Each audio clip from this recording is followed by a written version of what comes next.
Hi, എൻ്റെ പേര് ദേവിക. ഞാൻ മണപ്പുറം സ്വിമ്മിംഗ് അക്കാഡമിയിലെ ലേഡി കോച്ചാണ്. ഈ ക്ലാസ്സിൽ നമ്മൾ പറയാൻ പോകുന്നത് ബാക്ക് സ്ട്രോക്കിനെ കുറിച്ചാണ്. Class number 2. ബാക്ക് സ്ട്രോക്കിൽ നമുക്ക് ഫസ്റ്റ് വേണ്ടത് ബാക്ക് ഫ്ലോട്ടിങ് കപ്പാസിറ്റി ആണ്.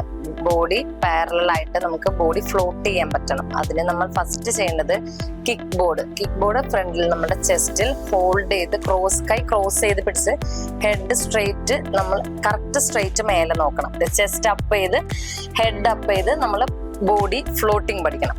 നെക്സ്റ്റ് സ്റ്റെപ്പ് സെയിം ബോർഡ് തന്നെ രണ്ട് കൈയും കൊണ്ടും ക്രോസ് ചെയ്ത് ചെസ്റ്റിൽ വെച്ച് ക്രോസ് ചെയ്ത് പിടിച്ച് ലെഗ് രണ്ടും സ്ട്രെയിറ്റ്, ലെഗിന്റെ ടോപ്പ് സ്ട്രെയിറ്റ് പിടിച്ച് ഇനി ഫോൾഡ് ചെയ്ത് വേണം നമുക്ക് ലെഗിന്റെ കിക്ക് കൊടുക്കാൻ.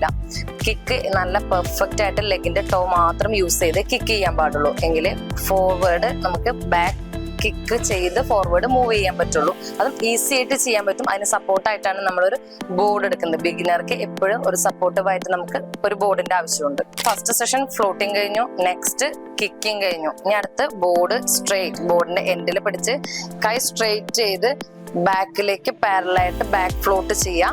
കിക്ക് ചെയ്യാം, മെല്ലെ ഹാൻഡ് റൊട്ടേറ്റ് ചെയ്ത് വൺ ഹാൻഡ് റൊട്ടേറ്റ് ചെയ്ത് ബോഡി പിടിക്കുക, സെക്കൻഡ് ഹാൻഡ് റൊട്ടേറ്റ് ചെയ്ത് ബോഡി പിടിക്കുക. അങ്ങനെ കണ്ടിന്യൂസ് ആയിട്ട് ബാക്ക് ഹാൻഡ് റൊട്ടേറ്റ്, കൈ സ്ട്രെയിറ്റ്, എൽബോ സ്ട്രെയിറ്റ് ചെയ്ത് നല്ലപോലെ പുള്ള് ചെയ്ത് കൊടുത്താലേ നമുക്ക് മൂവ്മെന്റ് പെർഫെക്റ്റ് ആയി കിട്ടുള്ളൂ.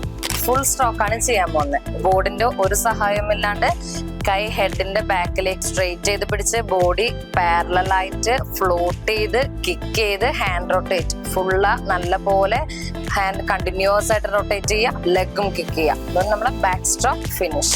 വരും ക്ലാസ്സുകൾ ഇനിയും ഉണ്ടാകും. നെക്സ്റ്റ് ക്ലാസ്സിൽ നമുക്ക് ബ്രസ്റ്റ് സ്ട്രോക്കിനെ കൂടി പഠിക്കാം. Okay, by.